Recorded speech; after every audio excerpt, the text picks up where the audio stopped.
How's it going, everybody? This is Cameron White with White Light Astrology, giving you guys your April 2019 horoscope for Libra, Sun, and Rising.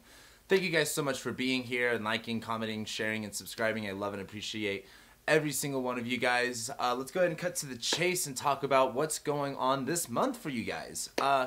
Before we actually do that, I wasn't able to do my last month's horoscopes, and there's two things I wanted to talk about that kind of happened last month that kind of play into April, and one of them is going to be Venus is going to be in Pisces for a good majority of April, and although Venus was in Pisces, it entered Pisces earlier in March. It's going to be there for the majority of April, and I think that's really important to look at. Now, Venus is this planet of value and love, relationships, money. She wants to bring things together. She's about passion. She's about art and music and all those fun things.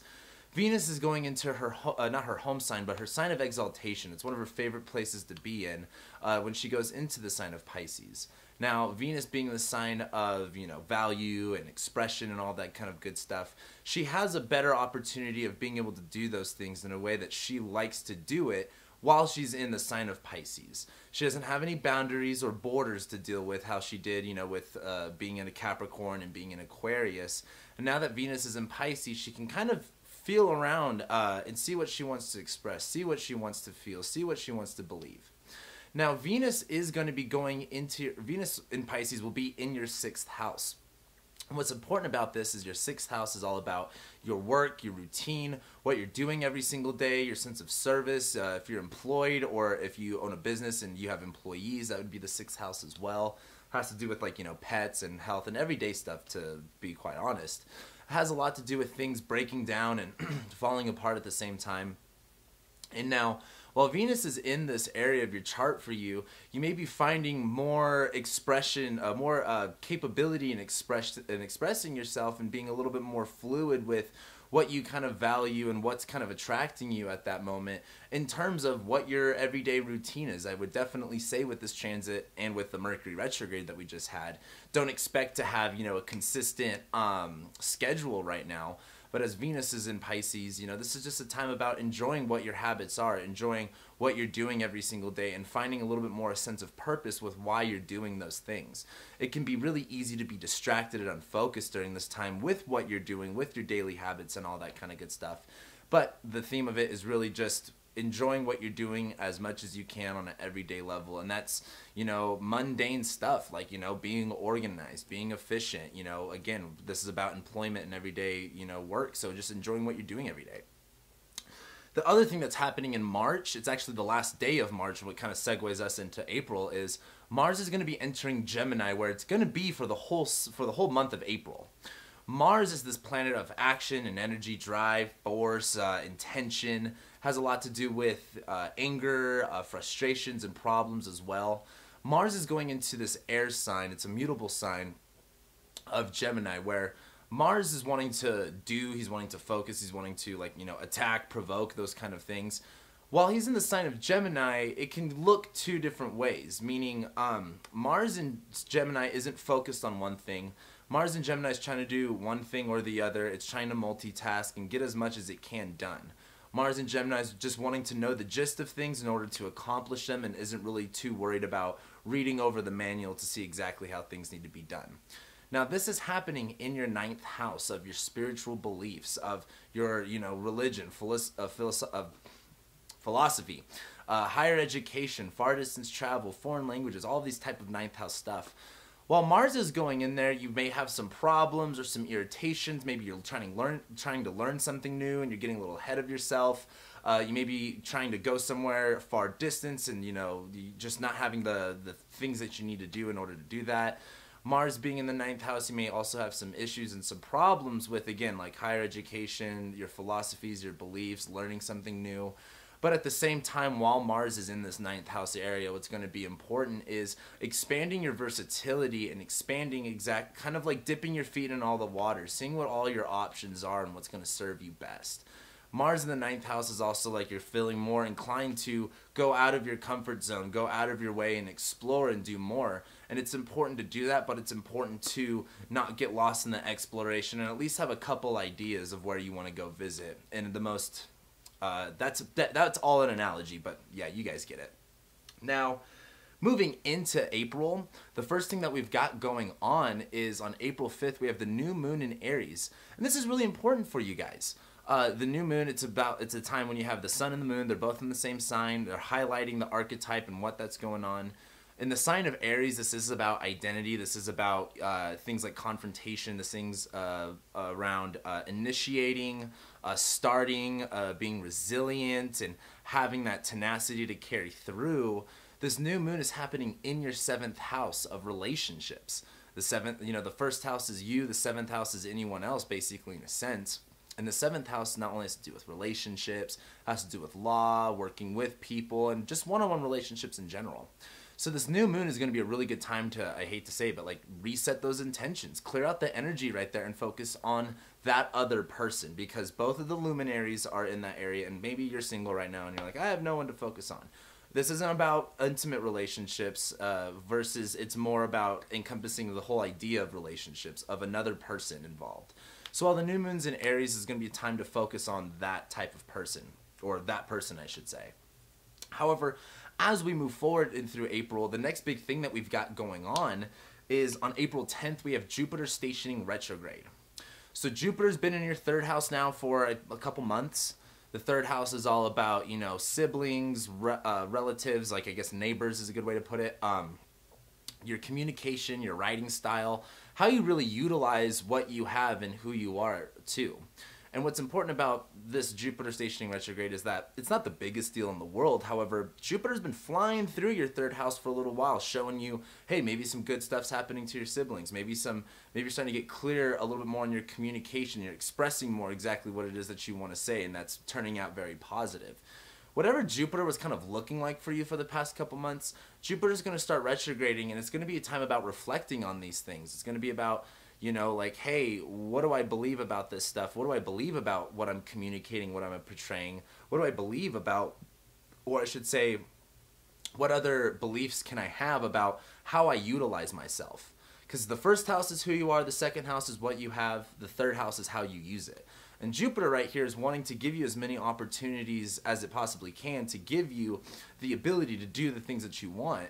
Jupiter stationing retrograde is about looking at this and going, sure, I have the capability and willpower to do this, but is this something I want to do? Is this something that I believe in? Is this something that I feel truthful and honest and integral about? So this is definitely going to be something to keep in mind for the next couple months, because Jupiter stationing retrograde, it's going to be retrograde until, I believe, like the middle of August. So we've got some time for this stuff, but that's basically the theme of Jupiter being retrograde for the next few months. The next big thing that's going on after that, on April 16th, we have Mercury leaving shadow and entering Aries on the same day, which is really exciting because Mercury's been retrograde in Pisces in its detriment in your 6th house of your work, your routine, everyday stuff.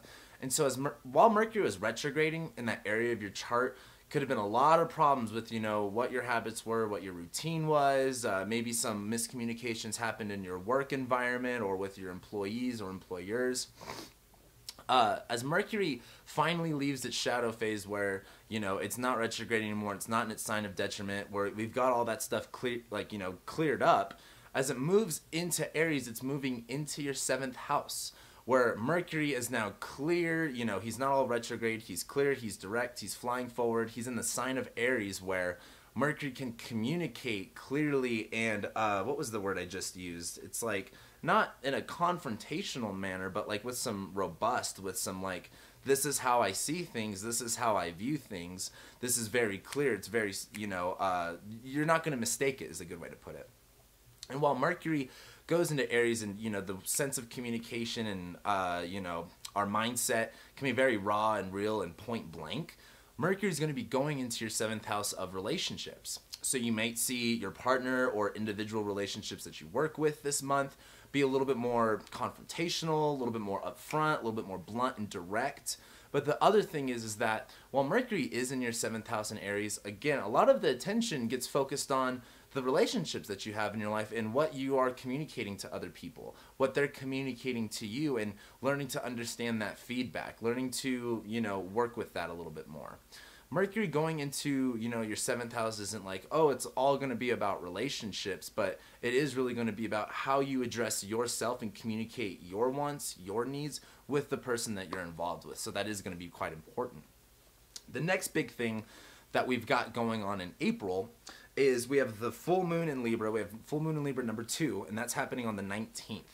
It is at the last degrees of Aries and Libra, but just like how we had this new moon in Aries where it was about, you know, what do we got? How do we have to focus on the other person, the relationship? How do we address ourselves in that? This full moon is basically highlighting you now, where the sun's in Aries. That's where the focal point is. But in order to address your needs and address the other person's needs better in that relationship, this full moon in Libra is asking, well, what are your needs? What are you putting first? And as a Libra rising, I mean, it could be very easy to put other people first. You know, you're that Venus-ruled person. As this full moon in Libra happens, this is about kind of looking at yourself and taking, you know, emotional stock of like, what do I need in order to address these, you know, situations I have in relationships? If, you know, how do I fill my cup first before I fill the other person's cup? And so this full moon in Libra is going to be a big look at yourself and what you're doing and who you are and how you interact within relationships in that context. So this is going to be, you know, important, but it is going to feel really good. However, moving forward on the next day, we got two big things going on. On April 20th, on 420, we have the sun moving into Taurus as per usual. As the sun moves into Taurus, this is going into your 8th house. The 8th house is about, you know, death, taxes, you know, inheritances, mortgages, loans, banks, stuff like that. And the sun going into your 8th house, besides it being maybe a little bit uncomfortable for the most part, and it's funny that I say uncomfortable because the sun's going to go into Taurus where it's about being comfortable, it's about being sturdy and stable and fixated on, you know, growth in one aspect. The sun going through your 8th house, it may be a little bit of a raw and uncomfortable time for you as you go through this change, but it's on a solar level. It's very much on a vibey level, so don't worry about it too much. However, on that day, though, we have Venus also going into Aries.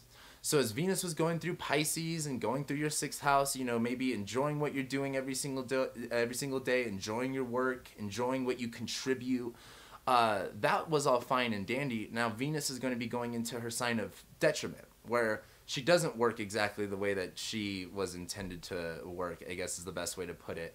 Venus isn't, you know, capable of bringing the promises that she has. Now that sounds a little discomforting at first, but as Venus goes into Aries, she's also going into your 7th house of, again, relationships and other people. And what's going to be important about this is while Venus is going through your 7th house, this is going to be a big look at how do you value the people that you have in your life and where are you showing that value. Also, the people that you do have in your life, are they showing you value?